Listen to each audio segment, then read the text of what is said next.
In this video, we're going to be previewing a matchup in the South region between the number 6 seed, the Texas Tech Red Raiders, and the number 11 seed, the North Carolina State Wolfpacks, the ACC champions, in what should be a great 6-11 game. For the Texas Tech Red Raiders, they come into the NCAA tournament with a 23-10 record overall. They finished 4th in the Big 12 Conference, and they lost in the semifinals of the Big 12 tournament to the Houston Cougars.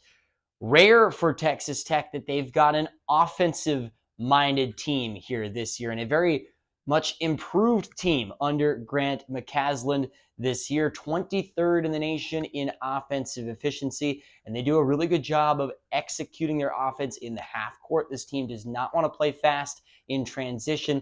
They are a good half-court offense. They take a lot of threes, and they hit a lot of threes. They make 36.5% of their shots from beyond the arc. It's also a good free throw shooting team at 78%. So a really solid shooting group overall for Texas Tech. Now the key player for the Red Raiders for me is Pop Isaacs, their sophomore lead guard, who's also their leading scorer. When Pop Isaacs is aggressive, Texas Tech is a better team. They are 9-3 when he gets to the free throw line at least 5 times in a game. When Pop Isaacs is getting downhill and he's being aggressive, Texas Tech is a better offense and they win more often. Now, the concern for this Texas Tech team is on the injury front. Their big man, their 7-footer, Warren Washington, is likely out on Thursday with a foot injury, and that's going to create some problems for them. Also, forward Darian Williams is questionable with an ankle injury. If both of those guys don't go, Washington probably not going to go, and Williams is questionable, then they lack size, and that could be a big bugaboo here in a matchup with NC State. For the 11 seed, the NC State Wolfpack. What a story for the Wolfpack. They come in with a 22-14 record. They finished 10th in the regular season in the ACC, and they had lost 4 straight games coming into the ACC tournament, but it did not matter. They won 5 games in 5 days to knock off North Carolina in the finals and win the ACC tournament championship. A very, very fun and exciting story for this NC State team. It's a fun offensive group for State. They're 47th in the nation in offensive efficiency, and they're led by their 2 stars, the DJs. DJ Horn, their lead guard, who's been very, very good as of late, and DJ Burns, their big guy on the inside. And my key player for NC State is DJ Burns, the lefty with a soft touch down low. The senior forward has been playing great basketball as of late. 15 points per game, 4 rebounds per game, and 3.5 assists per game in the ACC tournament. He creates matchup problems with teams who don't have a good big man who can play with him. He's got some weight on him, so if a team does not have a big man who's also got some weight on him, they have to decide, do they want to double team him or do they want to let him play one-on-one, because he's also a pretty good passer, so it's hard to decide.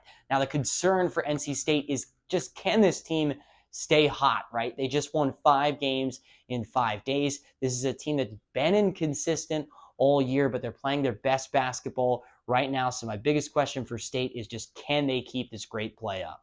Now, as far as this matchup goes, I think this is going to be one of the better games of the first round, definitely here in the South region. I think it's going to be a slower-paced game, more of a half-court style, and we're going to see 2 efficient offenses in the half court. Now, I think DJ Burns, who I just mentioned, is going to create a matchup problem for Texas Tech. They're going to have to decide whether they're going to double him or let him play one-on-one in the post. And if they do double him, NC State has got some shooters from the outside, DJ Horn among them, who's been playing his best basketball here over the past couple of games.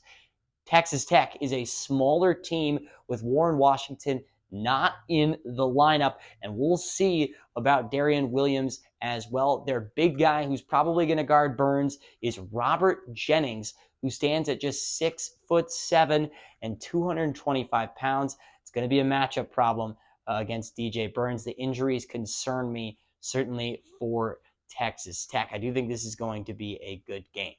If I had to put this on the upset potential meter, we got an upset brewing, people. I like the NC State Wolfpack. I'm not sure if they're going to be able to keep this hot streak up past the first round of the tournament, but Texas Tech is banged up. DJ Burns is going to be a problem in terms of matchups. Give me NC State to pull off the upset and move on to the second round of the NCAA tournament. Do you want to win your March Madness bracket pool? Do you want to not only beat your friends and family, but absolutely humiliate them? If you like the sound of that, subscribe down below to College Hoops Tonight, because we're previewing all 36 first-round games of the NCAA tournament to give you the edge you need to nail your bracket and absolutely crush your friends and family in your bracket pool.